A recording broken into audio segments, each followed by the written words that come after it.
மீன ராசி மற்றும் மீன லக்ன அன்பர்களுக்கு ஹாப்பி வண்டர்ஃபுல் 2024.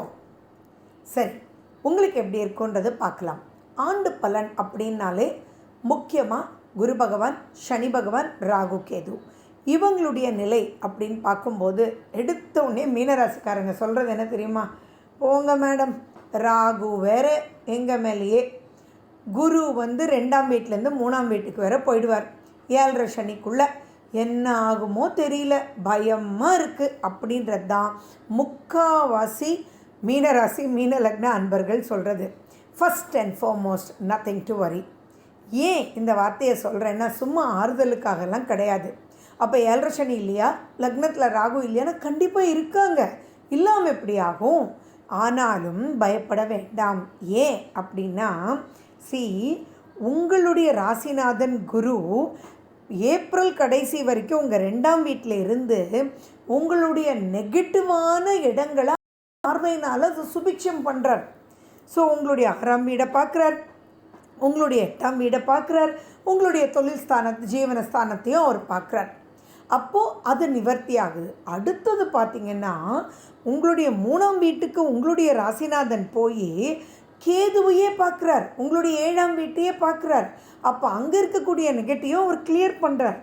அடுத்தது பாருங்கள், உங்களுடைய 9ஆம் வீட்டை பார்க்குறார், உங்கள் லாபஸ்தானத்தை பார்க்குறார். இதுக்கு மேலே வேறு என்ன வேணும்? நான் ஓப்பனாக சொல்லணுன்னா மீனராசி அன்பர்கள்கிட்ட நான் சொல்கிறது, அப்பா இப்படிப்பட்ட விஷயத்துலேயும் ஒன்று ஜெயிச்சிட்டிங்க இல்லையா, that is something extraordinary good. இது நீங்கள் தேங்க்ஸ் சொல்லணும் அப்படின்றத தவிர ரொம்ப பெருசாக பயப்பட வேண்டிய அவசியங்கள் இல்லை. நெகட்டிவ் இருந்தாலும் அதை சமாளித்து சூப்பராக வெளியில் வரக்கூடிய பல அம்சங்கள். ஏன்னா குரு உங்களுடைய ராசிநாதன், பொதுவாகவே குரு பார்வை வந்து அவ்வளவு சூப்பர். ஸோ அந்த குருவே வந்து உங்களுக்கு அவ்வளோ பாசிட்டிவாக தன்னுடைய பார்வையை பட வைக்கிறாருன்னு போது எதுக்கு நீங்கள் கவலைப்பட வேண்டிய அவசியங்களே இல்லை. ஓப்பன் மைண்டட் திங்கிங்காக இருங்க. உங்களுக்கு எப்படி இருக்கணும், என்னென்ன நடக்க வாய்ப்புகள் உண்டு, அதை எப்படி ஓவர் கம் பண்ணும் அப்படின்றது உங்களுக்கு விலாவரியாக நான் சொல்கிறேன். ஸோ லாஸ்ட் வரைக்கும் பாருங்கள். மீனராசி மீன லக்ன அன்பர்களுக்கு இது ரொம்ப இந்த பதிவு உபயோகமாக இருக்கும். ஃபஸ்ட்டு பாயிண்ட் வந்து எதுவாக இருந்தாலும் ஓப்பன் மைண்டடாக இருங்க. ஓகேங்களா? தெளிவாக இருங்க. உள்ளது என்ன தோணுதோ அது மற்றவங்களுக்கு ஹர்ட் பண்ணாமல் நீங்கள் சொல்லுங்கள். பொதுவாகவே மீனராசிக்கு லயம் ஜாஸ்தி. அது மீன் மாதிரி அப்படியே நுழைஞ்சு வளைஞ்சு கிழிஞ்சு போயிட்டு வந்துடும். ஸோ அப்படிப்பட்ட அற்புதமான ஒரு மீனராசி அன்பர்களுக்கு ஹார்ஷ்னஸ் அவ்வளவே வராது. அவங்க ரொம்ப ஜாலியாக பல விஷயங்கள் அவங்க வந்து சாதிச்சிடுவாங்க. அதில் இப்போ எப்படி இருக்கும்னா நிறைய டவுட் இருக்குங்க. அந்த டவுட் அப்படின்றது படாமல் எனக்கு இது டவுட்டாக இருக்குப்பா எப்படின்னு சொல்லுங்கப்பா அப்படின்ற மாதிரி நீங்கள் வந்து ஓப்பன் மைண்டடாக கேளுங்க.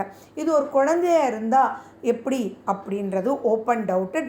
இப்போ ஒரு குழந்தையாக இருந்தால் அம்மா என்னை கிண்டல் பண்ணுறாங்க, இப்படி பண்ணுறாங்கம்மா அப்படி பண்ணுறாங்க, ஜடை போட்டு வரேன்னு கிண்டல் பண்ணுறாங்க அப்படின்னா நீங்கள் என்ன சொல்லி கொடுக்கணுன்னா, நத்திங் டு வரி, எனக்கு ஜடை போடுறது பிடிக்கும், உனக்கு பிடிக்கலன்னா ஓகே அப்படின்னு ஓப்பன் மைண்டடாக இருக்க சொல்கிறேன். அதே மாதிரி இப்போ நீங்கள் வந்து ஒரு 9th ஸ்டாண்டர்ட் 10th ஸ்டாண்டர்ட் படிக்கிறீங்கன்னு வச்சுக்கோங்களேன். உங்களுக்கு ஒரு ஸ்டெப்பை விட்டுட்டு மிஸ் வந்து சொல்லி கொடுக்கும்போது அந்த ஸ்டெப்பை புரியலை அப்படின்ற போது நீங்கள் ஓப்பனாக எழுந்திரிச்சு, மேடம் இது இந்த ஸ்டெப் எனக்கு தெரியலை, கொஞ்சம் எக்ஸ்பிளைன் பண்ணுறீங்களா அப்படின்னு கேளுங்க.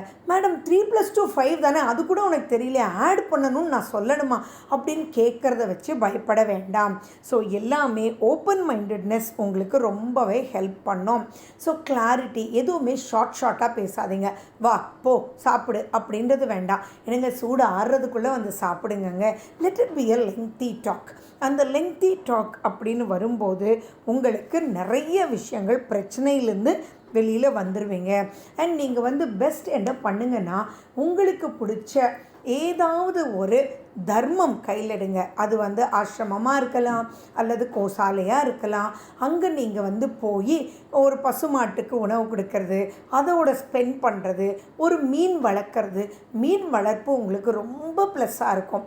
ஸோ டெய்லி அந்த மீன் கிட்ட போய் ஏதாவது பேசிட்டு, இவ்வளோ சுறுசுறுப்பாக இருக்கியே, சூப்பர் இல்லை நீ, இந்த சாப்பிடு அப்படின்னு நீங்கள் போடுங்க.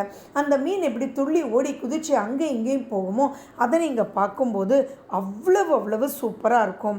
அண்ட் மேலும் பார்த்தீங்கன்னா நீங்கள் ஏதாவது தெரியலை புரியலைன்னா நீங்கள் மற்றவங்க கிட்ட அதனுடைய எக்ஸ்பர்ட்ஸ் கிட்ட கேட்டு அப்புறம் மூவ் பண்ணுங்கள். இந்த மாதிரியெல்லாம் பண்ணாலே போகிறோம். நிறைய சேஞ்சஸ் பெனிஃபிஷியலுக்காக வரும். It is like change of place, change of job, change of method in business, change of style, இந்த மாதிரி எந்த சேஞ்சஸ் வேணாலும் இருக்கலாம். அந்த சேஞ்சஸ் கண்டிப்பாக அக்செப்ட் பண்ணுங்கள். அது கண்டிப்பாக சுபத்தில் கொண்டு போய் முடிஞ்சிருன்றதுல டவுட் இல்லை.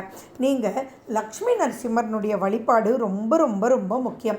7:30 சனி அப்படின்னாலே எக்ஸசைஸ் பண்ணணுன்றது ஞாபகம் வச்சுக்கோங்க. தடைகள் வரும், ஆனால் அந்த தடையிலேருந்து நீங்கள் வெளியில் வர்றதுக்கு குரு உங்களுக்கு ஹெல்ப் பண்ணும்போது பயப்பட வேண்டிய அவசியங்கள் இல்லை. 2ல் ராகு இருக்கும்போது கொஞ்சம் ஸ்ட்ரெஸ் இருக்கும், மன அழுத்தம் இருக்கும். ஏன்னா சும்மா யாரோ உங்களை அப்படியே பார்க்காம போனால் கூட பாரேன் இவங்க பார்க்காமலே போகிறாங்க அப்படின்னு உங்களுக்குள்ளேயே நீங்கள் வாவான்னு மன அழுத்தத்தை ஏற்படுத்திக்குவீங்க. ஸோ அந்த மன அழுத்தம்ன்றது போக்குறதுக்கு நீங்கள் சர்ப்பதோஷ ஸ்தலங்களுக்கு நீங்கள் போய் நீங்கள் அங்கே சர்ப்பதோஷ பரிகாரம் பண்ணுங்கள். பாலபிஷேகம் பாருங்கள். அபிஷேகங்களை நீங்கள் பார்க்க it will be really good. மேலும் பார்த்தீங்க அப்படின்னா நீங்கள் மெடிடேஷன் பண்ணுங்கள். ஜாலியாக எக்ஸசைஸ் பண்ணக்கூடிய எலிமெண்ட்டில் போரிங்காக பண்ண வேண்டாம். நான் மீனராசிக்காரங்களுக்கு என்ன சொல்லணும்னா, ஒரு நாள் வாக்கிங் போங்க, ஒரு நாள் யோகா பண்ணுங்கள், ஒரு நாள் அரேபிக்ஸ் பண்ணுங்கள், ஒரு நாள் ஜிம் போங்க. Something make yourself really energetic. இன்ட்ரெஸ்ட்டாக உங்களை நீங்கள் மாற்றிக்கோங்க. அண்ட் அதே மாதிரி யாரையுமே விமர்சிக்க வேண்டாம். ட்ரைவ் பண்ணும்போது ரொம்ப ரொம்ப ரொம்ப ரொம்ப எச்சரிக்கை. நான் ஓப்பனாக சொல்லணுன்னா கிண்டல் கேலிக்கு கூட யாரையுமே நீங்கள் பேசிடாதீங்க. இப்போ அது பெரிய பிரச்சனைக்குள்ளே கொண்டு போயிடும். எதிரிகளை சம்பாதிக்கிற மாதிரி ஆகிடும். கோபம்ன்றது இருக்கவே கூடாது. 2ல் ராகு, அதனால் விடுக்குன்னு வரும். ஸோ அந்த கோபம்ன்றது வேண்டவே வேண்டாம். புரிதல் தான் இங்கே வேணும் அப்படின்றது மைண்டில் ஞாபகம் வச்சுக்கோங்க. சரி, எந்த விஷயமாக இருந்தாலும் ஒரு தடவைக்கு 4 தடவை யோசித்து நீங்கள் செய்யணும். தேவையில்லாத சட்ட சிக்கல் வரக்கூடிய வாய்ப்புகள் உண்டு. நீங்களாச்சு உங்கள் லைஃப் ஆச்சுன்னு போங்க. மற்றவங்களுடைய எந்த ஒரு விஷயத்தையும் நீங்கள் இது வரைக்கும் நிறைய சோஷியல் சர்வீஸ் பண்ணியிருக்கலாம். அந்த சோஷியலில் மற்றவங்களுடைய பிரச்சனைக்காக நின்று இருக்கலாம். ஆனால் இப்போ அது ரைட் கிடையாது அப்படின்றது ஞாபகம் வச்சுக்கோங்க. சரி, இப்படியெல்லாம் இருக்கே, சுபகாரியங்கள் நடக்காதா, தொழில் நல்லா இருக்காதா அப்படின்னா சுபகாரியங்கள் நடக்கும். குருனுடைய பார்வை இருக்குது. அதே மாதிரி பார்த்தீங்கன்னா தொழில் ரொம்ப நல்ல சேஞ்ச் ஆஃப் ஸ்டைல், நிறைய விஷயத்தில் நீங்கள் மாற்றி மாற்றி மாற்றி கொண்டு பிரகாசமாக கண்டிப்பாக இந்நேரமே ஏதாவது ஒரு சேஞ்ச் வந்திருக்கோங்க. ஒரு நெகட்டிவ் நடந்திருக்கும். அந்த நெகட்டிவை நீங்கள் சரி பண்ணுறதுக்காக ஒரு சேஞ்ச் பண்ணியிருப்பீங்க. அந்த சேஞ்ச் பிரம்மாண்டமான அப்லிஃப்ட்மெண்ட் லாங் ரன்னுக்கு கொடுக்குற மாதிரி இருக்கும். ஸோ அந்த சேஞ்ச் அப்படின்றத வரதை அக்செப்ட் பண்ணுங்கள். அந்த சேஞ்ச் பண்ணும்போது சில பயங்கள் இருக்கும். அந்த பயத்தை விட்டுட்டு அனலைஸ் பண்ணுங்கள். அனலைஸ் பண்ணி அதை எப்படி கொண்டு போகணும் அப்படின்றத மட்டும் யோசிச்சிங்கன்னா போதும். ஸோ இந்த யோசனைக்காக நீங்கள் என்ன பண்ணணும் அப்படின்னா, ஹனுமனுடைய வழிபாடு, துர்கை அம்மனுடைய வழிபாடு, வராகி அம்மனுடைய வழிபாடு, வராகி அம்மனுடைய ஸ்லோகங்கள், சுதர்சன சக்கரத்தாழ்வாரை போய் பார்க்கறது, சுதர்சன ஸ்லோகங்கள் சொல்கிறது, பைரவர்னுடைய வழிபாடு அண்ட் லக்ஷ்மி நரசிம்மரனுடைய வழிபாடு, நீங்கள் நல்ல தெளிவாக தெம்பாக இருக்கக்கூடிய ஸ்லோகங்களை கேட்குறது, முருகன் கோயில் போயிட்டு வர்றது, குரு பகவானை பிரார்த்தனை பண்ணுறது.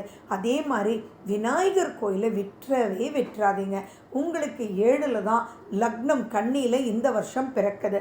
அங்கே தான் கேதுவும் உட்கார்ந்துருக்காங்க. ஸோ நீங்கள் கணபதி ஹோமத்தில் கலந்துக்கோங்க. முடிஞ்சால் மாதம் ஒரு தடவை கூட கணபதி ஹோமம் பண்ணுங்கள். சங்கடர சதுர்த்தி அன்றைக்கி கோயிலுக்கு போங்க. அங்கே அபிஷேகங்களை கண்ணார பாருங்கள். சங்கடர சதுர்த்தி தானங்கள் பண்ணுங்கள்.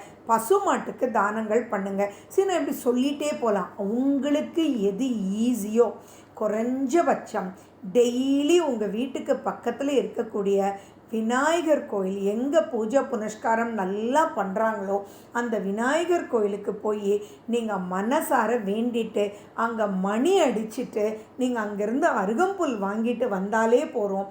ஆட்டோமேட்டிக்காக ஈஸியாக இதுலேருந்து வெளியில் வரலாம். ஸோ இந்த கலவையான பலன்களோட நீங்கள் என்ன பண்ணணும் அப்படின்னா, உங்கள் சுய ஜாதகத்தில் இருக்கக்கூடிய சனி பகவானுடைய நிலை, ராகு கேதுனுடைய நிலை, குரு பகவானுடைய நிலை, இப்போ நடக்கிற திசை அந்த திசாநாதனுடைய நிலை, இப்போ நடக்கிற புத்தி அந்த புத்திநாதனுடைய நிலை, இது 5ஐயும் மட்டும் கால்குலேட் பண்ணி அதை எப்படி பாசிட்டிவாக எடுத்துகிட்டு போக முடியும். எந்த ஒரு விஷயத்தையுமே பிறப்பில் கடவுள் கொடுத்தது தான். அதை எப்படி ஈஸியாக சமாளித்து எடுத்துகிட்டு போகணும் அப்படின்ற தெம்பு தான் நம்ம ஹிந்து ரிலிஜனே. இது ரிலீஜன் அப்படின்றத விட இது ஒரு வாழ்க்கையில் எப்படி ஸ்மூத்தாக எடுத்துகிட்டு போகணும் அப்படின்ற ஒரு டேபுலர் ஃபார்ம். நிறைய விஷயங்கள் சொல்லியிருக்காங்க. சொல்லப்போனால் எந்த ராகம் கேட்டால் நல்லாயிருக்கும், இந்த காலகட்டத்தில் எந்த கோயில் போகணும் அப்படின்றது நிறைய நிறைய நிறைய இன்றைக்கி எல்லாருக்குமே தெரிஞ்சிருக்கு.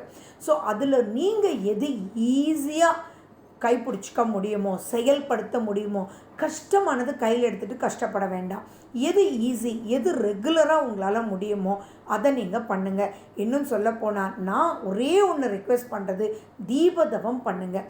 தீபத்தை ஏற்றி வச்சுக்கிட்டு நீங்கள் கண்ணுக்கு நேராக அதை பாருங்கள். அதை பார்த்தாலே நிறைய விஷயங்கள் கிளாரிட்டி வரும். மெடிடேஷன் கண்டிப்பாக பண்ணுங்கள். நல்லா தூங்குங்க. ஆட்டோமேட்டிக்காக சக்ஸஸ் ரேட்டிங் நிறைய மாற்றங்கள் கொடுத்து, நிறைய அனுபவங்கள் கொடுத்து, அதன் மூலிமா அமோகமாக வரக்கூடியவங்க தான் இந்த மீனராசி மீன லக்ன அன்பர்கள். மேலும் விவரங்களுக்கு 9842226655